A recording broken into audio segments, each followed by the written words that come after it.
अभी 7 दिन भी नहीं हुई मेरी शादी को और मेरे साथ यह हो रहा है।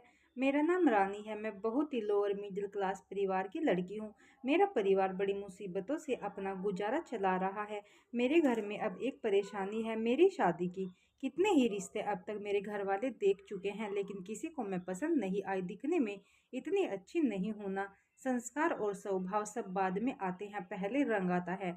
इसीलिए अभी तक मेरी शादी नहीं हो पाई। फिर एक दिन पिताजी को सामने से एक रिश्ता आया। लड़का दिलीप था और जैसे कि उन्होंने बताया था, लड़का कहीं प्राइवेट जॉब करता है, 15,000 लेकर आता है। पिताजी और माँ ने ज़्यादा पड़ताल नहीं की और मेरी शादी पक्की हो गई। शादी के लिए मेरे भी कई अरमान थे। मैं चाहती थी कि पिताजी की चिंताएं थोड़ी कम हो जाएं, लेकिन इसीलिए मैंने भी हाँ कर दी। पिताजी ने पेड़ काटकर मेरी शादी के लिए कुछ गहने बनवाए थे। ज़्यादा तो कुछ हम दे नहीं पाए और उनकी तरफ से कोई डिमांड नहीं थी। पिताजी को लगा कि बच्ची की किस्मत अच्छी है, जो उसे इतना अच्छा घर मिला है। शादी हो गई और मैं विदा हो गई। सुबह जल्दी उठकर मैं किचन में गई। सास ससुर दोनों मुझसे नजरें नहीं मिला पा रहे थे। मैं उनके लिए चाय बनाकर लेकर आई। वो कमरे में थे। जैसे ही मैंने चाय दी, वैसे ही उन्होंने चाय का कप फेंक दिया और बोला, दोबारा हिम्मत मत करना मेरे पास आने की। तो मेरी बीवी नहीं, इनकी बहू है, बस जाकर उनकी सेवा कर। सास को कप गिरने की आवाज आ गई थी। मैं किचन में गई तब मेरी सास मुझसे बोलती है, पत्नी के आने से पति की जिंदगी में बहुत बदलाव होता है। आने से कई बिगड़े आदमी सुधरते देखे हैं हमने। मैं कुछ नहीं बोली, सिर्फ इतना ही सोच रही थी कि यह मेरे साथ क्या हो गया। जिस बच्चे को उसके माता पिता नहीं बदल सके, उसे मैं कैसे बदल सकूंगी।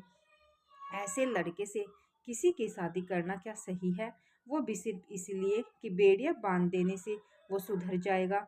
सुबह जब मैं उठी तब मेरे कमरे का कपाट खुला था। उसमें रखे मेरे गहने गायब थे। मैंने जाकर यह बात अपनी सास को बताई। वो ज्यादा कुछ नहीं बोली, नहीं सिर्फ यह ही बोली कि अपनी चीजें तुम संभाल कर नहीं रख सकती क्या? दिलीप जी भी घर पर नहीं थे। मैं समझ गई कि वो ही शायद मेरे गहने भी लेकर गए हैं। उस दिन पूरा दिन और पूरी रात वो घर ही नहीं आए।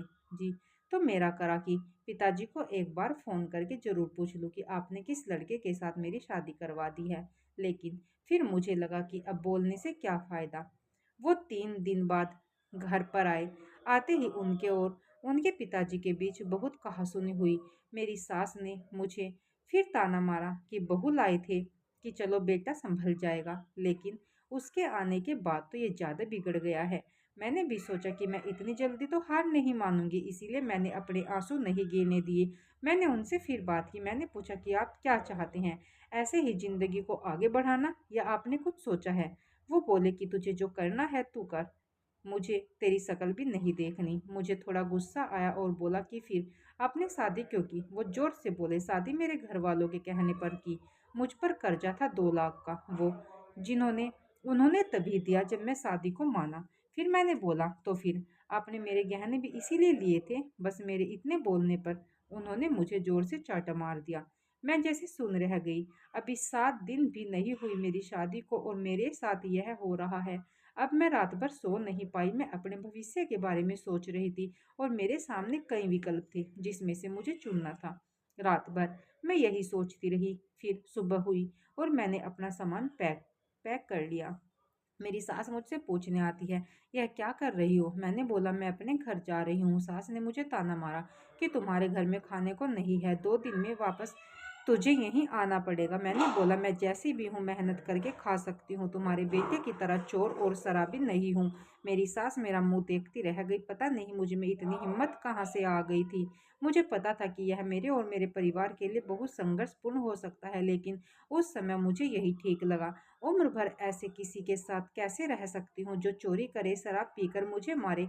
मैं उस घर से चली गई। आगे क्या होगा देखा जाएगा। दोस्तों, जीवन में हमेशा एक बात याद रखना, कभी भी कोई भी काम करने से पहले उसके बारे में 1000 बार सोचना चाहिए। आज अगर उसके पिताजी ने यह सोचा होता तो उसे कोई परेशानी नहीं होती। तो दोस्तों, आपको यह कहानी कैसी लगी हमें कमेंट करके ज़रूर बताइएगा और अपना प्यार और सपोर्ट बनाए रखिएगा।